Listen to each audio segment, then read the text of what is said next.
off at first. Welcome back to Straight Talk about Health and Wellness. My name is Mary and I am your host. Today, our topic is diversity, healing, and whole person leadership. What is a leader?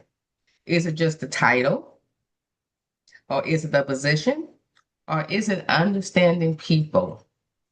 Today, we have a fantastic guest that knows all about that. She's going to bring us out with all the things that we think about leadership and we need to know. All right. I do want to remind everyone that this show is not to take your leader out of office. Okay. It's not to do all that. It's not to take your pastor out of office or whoever that's leader over you. This show, straight talk about health and wellness is to educate and to inspire. All right. It's not to bring anybody down or you not doing a point of finger at each other. All right. So I just want to say, tell everybody that. Just drop that in. All right. Put that in your hat for today, along with your coffee and your pencil and pad. All right. Today we have Coach Paula Taylor. All right. And a lot of you know her. Sometimes I get some things on TikTok. All right. Sometimes I get things on Facebook. All right. A lot of you know her and you love her. All right. Coach Paula Taylor, she is the owner and CEO of Above Adequate.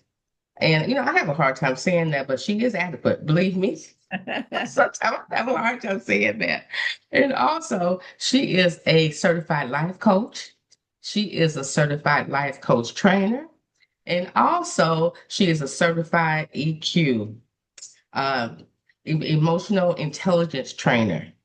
All right. So for some of you that do not know what emotional intelligence trainer is actually if you want to be leaders and we have these different positions, you want to monitor your own behavior and your own emotions before you can help someone else. Do that make sense? All right, we can't be all over the place and trying to help this one and this one. Almost like you get a car, she get a car, she get a car. But we need to manage our own behaviors before we can help someone else, basically. I'm just going to say it just like that before we can help someone else. All right, we have Coach Paula Taylor here. Good morning, good morning, Coach Good Paula Taylor. morning, good morning, good afternoon, good evening to whoever is watching and when you're watching. It's so good to be back. It's nice. It's nice. I look forward to our talks. I mean, Yes. it is the real deal. Mhm. Coach Paula Taylor, would you like to tell us? I know I hit some hits and miss, and I got to finish my class too. Think about that. But would you like to add anything, about yourself that I said? No, you pretty much covered it. I love what I do. That's why I stepped into this. I love to see people well, and I love to see people lead well from that healthy place. And been an unhealthy leader, went through a lot of seasons of growth and personal development and professional development. And so that's why I love what I do, just to help others who lead and not just lead themselves, but they lead others well so that others can do what they do well. So, yeah. I'm glad to be here. And Yes. oh, I'm like number one auntie because I love every one of my nieces and nephews. Nice, nice. It's always that favorite aunt. You know what I mean? Because I had one. Yeah. That's nice. Well, we're gonna jump right into this, Okay. Coach Paula Taylor. When you think about diversity in leadership, uh, Mhm. what do you actually think? What does that entail? Uh, well, anything I'm like you said earlier, Mary, anything I'm sharing today is definitely from experience, from reading, from research. I don't consider myself an expert because there's always different perspectives. But when it comes to diversity and leadership, what it really entails is one of the words that keeps coming back to me is empathy, is really Mhm, learning and understanding others and learning and understanding who's in the room with you, who you're leading with, who's on your mhm, team, who are you leading, and being able to take some time to learn the people that you've linked arms with, or whether it's a requirement or whether it's by choice. Just really mhm, learning people, learning their history, learning culture, just so you can have access to understanding people better. And I think that's one of the key things when it comes to leading in diversity, because when we're in leading and when we're leading, building in a team, it's not really about us. It's about who we're serving. So in order for us to do that, we got to do a little bit of research and learn how to Mhm. really understand and empathize where people are and respect people's lives and where they are. That's true because we all have different perspective and things, our living style, how Yeah, we think, all that is to be included into that. absolutely. My question is, all of us have been through something, Hmm. in life. Life is up and down, up and down. And I think sometimes it's more down than up, but we come out of it. The Lord bless us to come out of it. You know what Yeah. I mean?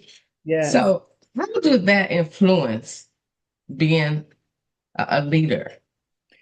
Well, one of the things, our lived experiences, and I'll say this, when and or if we're healthy, our lived experiences can be some of the best learning experiences for us to serve others or for us to lead, our lived experiences. However, if sometimes we're like, the past is the past, we let it go, which is understandable. But you were talking Mhm. earlier about emotional intelligence, but really understanding our past, healing from our past, because like you said, some of us have been through some things, and who we are and when we show up is who we are.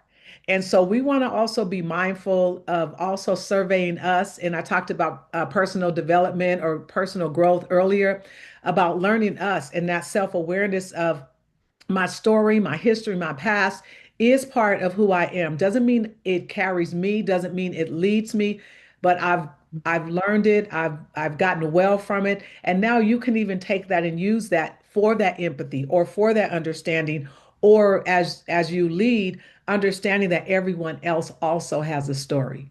So if everyone else has a story, how do I, offer some patience, some grace, but also in a way that you want to lead from structure and from organizing, but you also want to lead with going back to that word empathy and understand. But if we understand our own stories, it opens us up to understand that everyone else does have a story too, whether we like it or not. Mhm. Okay, Yeah. I'm hearing open up our own stories. I think what you said. Mhm. Can we be a leader if we're not fully healed? Oh yeah, absolutely.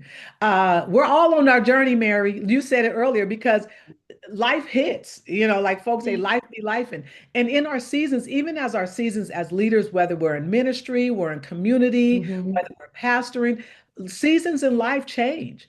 And as those seasons in life change, we give us space to become aware of, where am I, what's going on, how do I take Hmm. care of myself in this season, and how do I navigate in this season. So that might be, I might have some hits, I might be healing from something, Hmm. might be going through something. It doesn't mean that, here's my encouragement always, is that no matter what season you're in, whether you're on your road to healing, whether you're healed and you're now dealing with something else, but continue to stay self-aware that you are healing or you are building or you are, Hmm. moving from some past trauma or things like that, and give yourself the patience, but also be honest and authentic whenever you're leading. Be on, it doesn't mean you have to tell everyone everything's going on, but honesty Hmm. and being authentic is that I'm on this journey too. I may be Hmm. about 10 steps ahead of you, but I'm also walking alongside you. So we never, none of us ever arrive at perfection. That's on the other Hmm. side of glory. We know that. Yes, None of us are that's perfect. true. None of us Right, are true. ever perfect. So we're always in where we can, heal, but we also are still growing. So as we're healing and growing, I think the biggest thing from your question is, we want to be so aware that I got some things and some triggers and some stuff Mhm. that I know that could be a challenge in my leading. So let me over here continue to work and build and grow and heal while Mhm. I lead at the same time. So, but sometimes people bury all of this and lead, but at some Mhm. point, what's the statement? Whatever you bury alive is going to come up. So, Mhm. being able to work on this, but still lead and know that I'm Mhm. still working into who I know I want to be, as I lead versus I'm going to lead from the outside and bury everything. But at some point, whatever's going on is going to come out. So you want to always be mindful of your journey and where you are. It seems like everyone needs to take your course, Coach Paula. I just said that, the emotional intelligence is that we learn how to manage our own emotions. You know what I mean? Exactly. Yeah. I think the best leader is the one that shares, like, I'm real just like y'all. You know what I mean? You I'm are. not above y'all, you know? Yeah. Uh-huh. Yeah. And I love that because usually whenever I'm talking, I'm saying I'm sometimes I say you, but most of the time I'm saying we because Hmm. I'm constant I still have it. We all have emotional triggers, all of us. Hmm. If someone Hmm. tells you they don't, then they're not telling you the They're truth. not telling the truth. They're not telling the truth. Even if Hmm. you've been healed, you still have triggers. And I'll say one just as simple as this. And it's real simple. You may walk past someone and they may have a certain cologne or perfume on that takes you back Hmm. to when you were 15 years old in Yeah. high school. And it Uh-huh. doesn't mean it's wrong. It doesn't mean our Hmm. triggers are wrong, but we have them. So even in that, learning that and really owning it and knowing it well, Hmm. and then how to regulate. The second level of emotional intelligence after self-awareness is self-regulation. Now, how do I manage my emotions? I always Hmm. say the underlying foundation is Hmm. God aware, then it's Hmm. self-aware, then Uh-huh. regulation. Now, how do I now, handle these things? I need my pencil pad.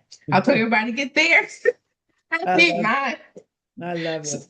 so would this be included in the whole person leadership?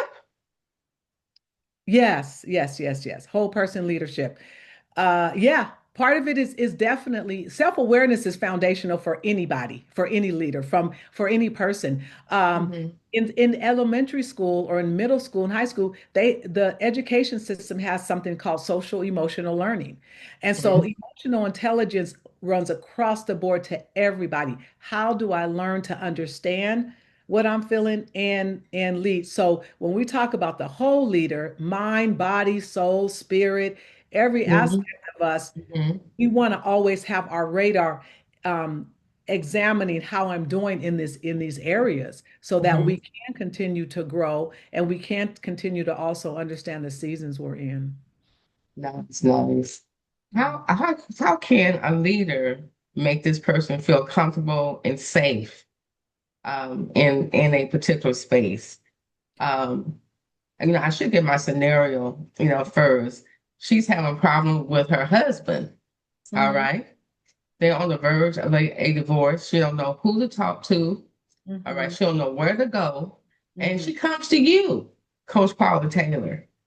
Oh, So how do you make her feel like she's in a safe space? She's not judged. And of mhm. course, I'm not downing anybody's church or anybody, but Mhm. sometimes we have a tendency to judge Yeah. when certain people are in certain situations. All Mhm. right. So how do you want this person to feel like she's heard and she's valued and Mhm. you're not judgmental?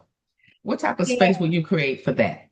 Yeah, thank you for even saying that because one of the key things that I'm learning is and even over the years, like again, being in leadership, being a leader, an Hmm. unhealthy leader, and who can I go to if where is safe, where I'm struggling, what have you. And for me, learning over the years in my training from lived experience, but also from training coaches, is making a safe, non-judgmental space. Um, you know, especially for one of the key things is for pastors' wives. A lot of times they don't have safe space to go because if I share this, where will it go? So Hmm. one of the things I love, and I train my coaches, is that one of the biggest things is that we're a trusted space. We're not a judgmental space. We want them to feel safe and comfortable. And it takes time sometimes because people don't know if they can trust you. Or people have stepped in rooms and circles with people where I thought I could trust, and now Hmm. here's what came back. So for Hmm. me, it's something I share up front about confidentiality and that Hmm. commitment to a client or to a group, as Hmm. well as just allowing them to now learn to trust me or learn to trust in that space, ask questions and being able to, but also sometimes it is a step of risk, but also if we want to get well, we have to talk to somebody. We really do. Whether it's a therapist, a coach, you know, a social worker, whatever, because in order for us to get well, it's sort of like going to the doctor. You're like, I don't really Hmm. want to have to put this gown on, but sometimes I got Yeah. to, Yeah. sometimes, in order to get where you got to go, and Push sometimes through. have to be willing to say, you know what, this is going to be hard, but I'm going to choose to put my trust in this person to help me Hmm. get through my journey. And so that's the biggest way. I always give them safe. I let them know this is a safe space. And the thing when people hear that this is non-judgmental, I literally can see people's shoulders drop and feel like, Hmm. oh, okay, even as a believer, as a Christ follower. So you're not going to judge me if I tell you I'm struggling with this, or you're not going to judge me when I tell you, like as someone who may be in a marriage or relationship and their relationship is going wherever they don't know. I'm not saying, well, you should do this, because I'm not advising, but I'm just Hmm. listening. But they might want to share some very key things also that they may learn not just about their relationship, but about themselves and how, Hmm. what direction they want to go. So I'm there to listen, not judge, because most of the time people already know if they're in the wrong place or moving Hmm. wrong or making wrong decisions. A lot of times they already know. But my role is not to judge you. My role is to hear you and help you get to where you want to go. So I'm not here to say you shouldn't do that, because as coaches, we don't advise. We just Hmm. listen, we support, and we become that safe space to be able to let things out. And Mary, a lot of times, and you know this because you coach, is that a lot of times once people get it out and they start talking, they, Hmm. the answers are within them. They find their own way. They They know. a Yeah. safe place to process. And so we just go, all right, let's talk. Come on, God in the room, Hmm. client, Hmm. whatever, and let's just Hmm. back. Yeah. Yeah. Well, let's call her Monique Sue. Okay, All Monique. right. Mm-hmm. Okay. So suppose you had five Monique Sues that Mm-hmm. day. All Mm-hmm. right. You started 9 o'clock in the morning. The first Monique Sue started about 9:15. All Uh-huh. right. And now it is now 8:35. And Mm-hmm. you had your fifth Monique Sue's. Yeah. How do you hold yourself from burnout? Ah, that's so good. Thank you. Mhm. Uh, scheduling is key. I Mhm. schedule myself to sometimes in between clients have breaks, uh, Mhm. and then but at the end of the day, I'm done. I rest. I take rest times, and some people will say to me, even I have clients like that, Mary, say, "Well, I'm on the front lines. I don't even have a moment." You do, and I always encourage people, find Mhm. your moment. Find your moment. I had a client who was working two jobs, as a social worker and then working in a group home, and they were saying, I don't have moments. I don't have any moments. I don't even have moments to Mhm. exercise. I don't have moments to eat. So we just unpacked their day, and we Mhm. found those little pockets of Mhm. time, that those pockets were in places where then they were jumping on social media or they were Uh-huh. talking to someone Really? else. But now what you want to do is that, what do I need first to refuel, Mhm. to fill my cup back up? And if that means I need to step away for 5 minutes, if I need to take a walk, if I need Mhm. to lay on the floor and go, okay, God, I'm releasing all of this and recharging. I don't, they could be 5 minutes, could be 10 minutes. So for me, I find those moments between clients, and it may Mhm. be me getting up and taking a walk for 5 minutes. And I'm drinking another glass of water, so I'm Mhm. refueling physically, and so then it's hitting again.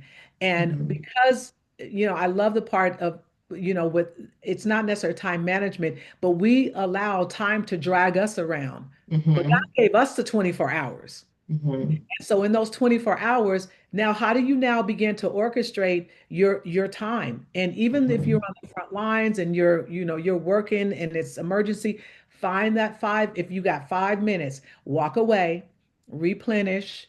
You Mhm. might need to say a quick prayer, you might need to drink some water, relax or whatever, and then you may have to get back to it. Yeah. So you walk away, you say a quick prayer, and then maybe meditate for a second, and then you can get back to it. Yeah, for me, Mary, because Uh-huh. I'm able to set my own schedule. If I have five, Uh-huh. what do you say, whatever her name was, I Yeah, forgot. yeah.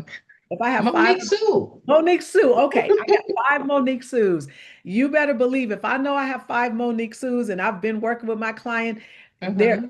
I'm already, it's like a marathon. All right, we're gonna pace ourselves because this Uh-huh. day is gonna be like this. So I have Mhm. my water, I have my things set, and I have my time where okay, I have 10 minutes between here and here. And Mhm. honestly, for me, if those of you who have clients, I will cut some of my sessions 5 minutes shorter because I need to replenish.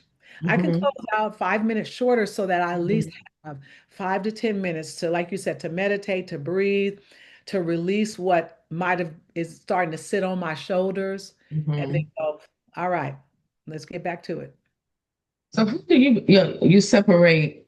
You hear all type of things, from different clients. Mhm. Okay, how can you separate that weighing you down? Uh, Do you think about it once you leave someone? You no, know, I you don't. usually, for me, I'm always prayerful. Excuse me, I'm always prayerful with before and after my clients. Uh, Hmm. but I usually will look at myself, okay, I am a container. I receive it, then I'm like, all right, God, I'm giving it to you. Tell me what to Hmm. say, and then I pour it out. So I had Uh-huh. to start doing that because I would carry people's things that were going on. And now after I'm with them, I'm trying to figure it out. But what I learned over the years as becoming a coach, which was freeing for me, for someone Hmm. who's been in ministry for a lot of years, is that I used to always feel I had to fix people's lives. I had to give them the answer. That's God's job. That's not my job. Okay. So I can help them grow their life spiritually and or Hmm. whatever they need to do, but I realized that everybody owns their own life. So when I Hmm. realized, oh, I'm the coach, I'm walking alongside, so now when I'm done with the session, I can pray for them at once I'm off and hope the best Hmm. for them, and now they're on their way. I've given tools, or we've built tools for them to Hmm. continue to grow, and then I let it go and I'm on to the next client. Oh, okay. Yeah. Okay, you have it organized. Duh, duh, duh. That's right. Yeah, You have it well, organized. it's been 15 years of this, so I've learned it. Okay. It didn't mean it just happened overnight, but at the same time, it doesn't mean I don't care. It doesn't mean I'm not empathetic to my clients because I really am. But if I carried what I got from one client into the next session, Yeah. my perception, my perspective is going to be Hmm. totally off. So now my next client doesn't get 100% of me, little by little. So if Hmm. I have Monique Sue's, by the time I get to the last Monique Sue, I don't have anything left You for have her. any energy left? So Do you have anything left? that's how I learned to regroup Uh-huh. and now step in with a blank slate and 100% of myself. And see, new coaches, you can need to learn that. You know what I mean? Because they Absolutely. will carry it. Yes. New coaches, well, you'll be thinking about it, and the Yeah. person's gone. Yeah. And that's the point where I really try to help and work with coaches. And it's a thing you develop. It's a skill Hmm. you develop, just like any other thing. The more you do it, the more you realize this is how I want to, use this and do You this. want to do this? Yeah. Have you ever had to set boundaries with any of your clients?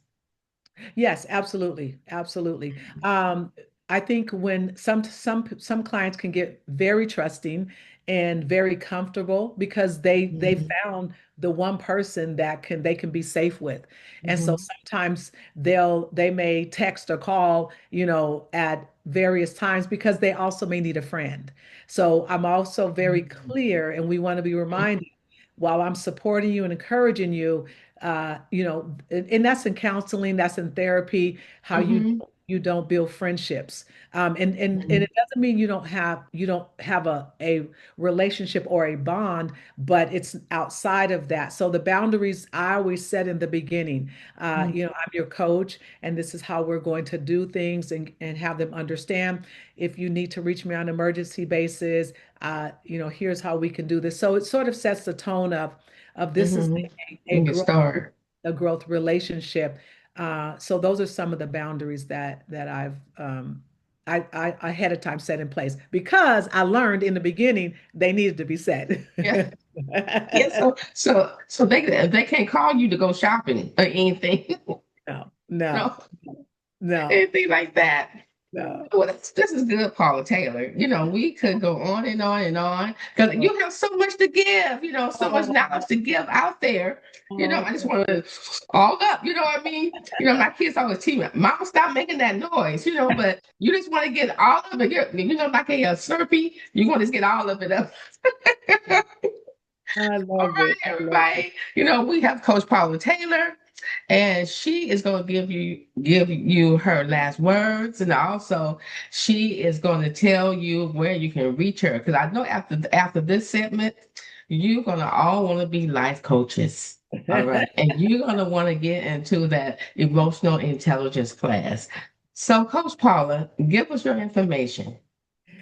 All right. Well, one last thing is that, well, I would say to all leaders, ministry leaders, pastors, leaders, whomever, however you lead, organization, just lead well. Choose to lead well and choose to consistently check on you and how you're doing. I always say in Psalm 139, God examine my heart because I don't know Mhm, what I picked up last month or 2 weeks ago or a year ago. mhm. So always having our own personal development.